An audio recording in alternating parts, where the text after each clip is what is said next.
এই মুহূর্তে রাজশাহীর তানোরে আছেন রিপোর্টার আলতাফ হোসেন। সরাসরি যাচ্ছি তার কাছে।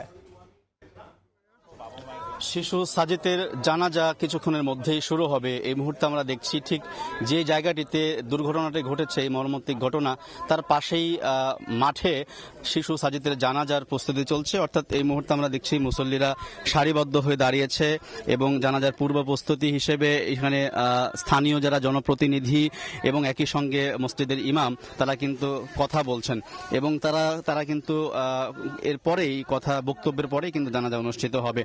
আমরা যেটা জানিয়ে রাখি যে গত বুধবার যেটি দুপুর 1টার সময় যে মর্মান্তিক দুর্ঘটনা ঘটেছে তানোরের এই কোয়েলঘাট গ্রামে, সেই ঘটনাটি আসলে সারা দেশবাসীকে নাড়া দিয়েছে। স্থানীয় যারা আছেন তারা কিন্তু এই ঘটনার সাক্ষী এবং আমরা যেটি দেখেছি এই ঘটনার প্রেক্ষাপটে কিন্তু এই এলাকায় একদম শোকের ছায়া নেমে এসেছে এবং শোকে স্তব্ধ তার পরিবর্গ, আত্মীয় স্বজন।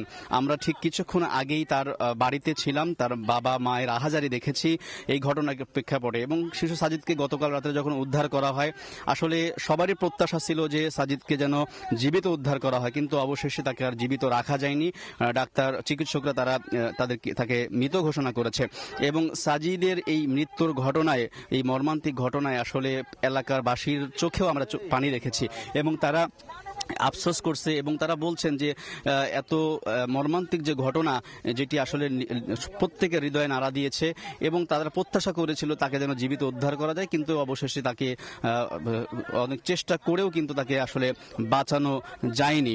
এবং একই সঙ্গে এই ঘটনার প্রেক্ষাপটে যে জায়গাটিতে দুর্ঘটনাটি ঘটেছে, এই যে গভীর পরিত্যক্ত যে নলকূপের যে গর্তটি, সেই গর্তটির পরিত্যক্ত অবস্থায় এরকমভাবে অরক্ষিত অবস্থায় রেখেছিল বলেই কিন্তু আসলে এমনটি মর্মান্তিক দুর্ঘটনা ঘটেছে বলে সবাই কিন্তু বলছে।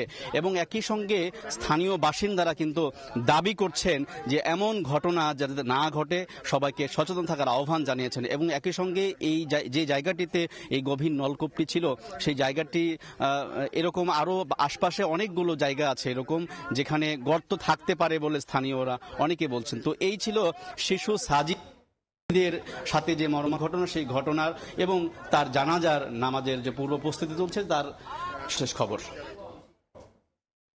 সরাসরি যুক্ত ছিলাম রাজশাহীতে।